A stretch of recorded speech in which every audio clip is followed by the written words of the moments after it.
Hello കൂട്ടുകാരെ, ഇന്ന് അമ്മയുടെ കഷ്ടപ്പാട് അറിയാൻ വേണ്ടി ഞാൻ അമ്മയുടെ കൂടെ പണിക്ക് പോകണം കേട്ടോ. ഭയങ്കര സന്തോഷത്തിലാണ് കേട്ടോ പോകണം. അങ്ങനെ ബസ് കഴിഞ്ഞ് ഞങ്ങൾ നേരെ സ്റ്റാൻഡിൽ ചെന്ന് ഇറങ്ങി കേട്ടോ. ഒരു ചായയും അമ്മ ഒരു പത്തിരിയാണ് കഴിച്ചത്. ഞാനൊരു ചായ ഉള്ളിവടയും കഴിച്ചു. എന്നിട്ട് അമ്മ നേരെ ബസ്സിന് പോയി കേട്ടോ. കുറച്ച് സാധനങ്ങളൊക്കെ എടുത്തുകൊണ്ട് വരാനുണ്ടായിരുന്നു. അപ്പോൾ ഞാനാണെങ്കിൽ അമ്മയുടെ കൂട്ടുകാരി ചേച്ചിയുടെ കൂടെയാണ് കേട്ടോ വന്നത്. ചേച്ചിക്ക് അത്ര വഴിയൊന്നും അറിയില്ല, എനിക്ക് തീരെ അറിയില്ല. അങ്ങനെ ഞങ്ങൾ എങ്ങനെയൊക്കെ എത്തിപ്പിടിച്ച് റിസപ്ഷൻ നടക്കുന്ന ഹോളിലോട്ട് വന്നു കേട്ടോ. ഞങ്ങളാണ് കേട്ടോ ഫസ്റ്റ് വന്നത്. ചേച്ചിക്ക് എനിക്ക് ഭയങ്കര ടെൻഷനായിരുന്നു കേട്ടോ. അങ്ങനത്തെ ഞങ്ങൾ കസാരയെല്ലാം സെറ്റാക്കി വെച്ചു. അപ്പോഴത്തേക്കും ഡെക്കറേഷൻകാരൊക്കെ ഓരോ പണിയൊക്കെ ചെയ്യുന്നുണ്ടായിരുന്നു കേട്ടോ അവിടെ.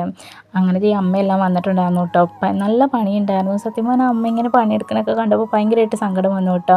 സത്യം പറഞ്ഞാൽ ഇങ്ങനെ നമ്മൾ അപ്പയുടെ അമ്മയുടെ ഒക്കെ കൂടെ ഇങ്ങനെ ഒരു ദിവസം പോയി കഴിയുമ്പോൾ അവരെ കഷ്ടപ്പാടെന്നാൽ നമുക്ക് ശരിക്കും മനസ്സിലാവും കേട്ടോ. പിന്നെ ഇവർ രണ്ടുപേരും കല്യാണത്തിൻ്റെ റിസപ്ഷൻ ആയിരുന്നു കേട്ടോ. അങ്ങനെ ഫുഡെല്ലാം കഴിക്കാൻ നല്ല താമസിച്ചിരുന്നു. ഈ ചേച്ചിയാണ് കേട്ടോ എനിക്ക് ഫുഡെല്ലാം എടുത്ത് തന്നിട്ട് ഉണ്ടായിരുന്നത്.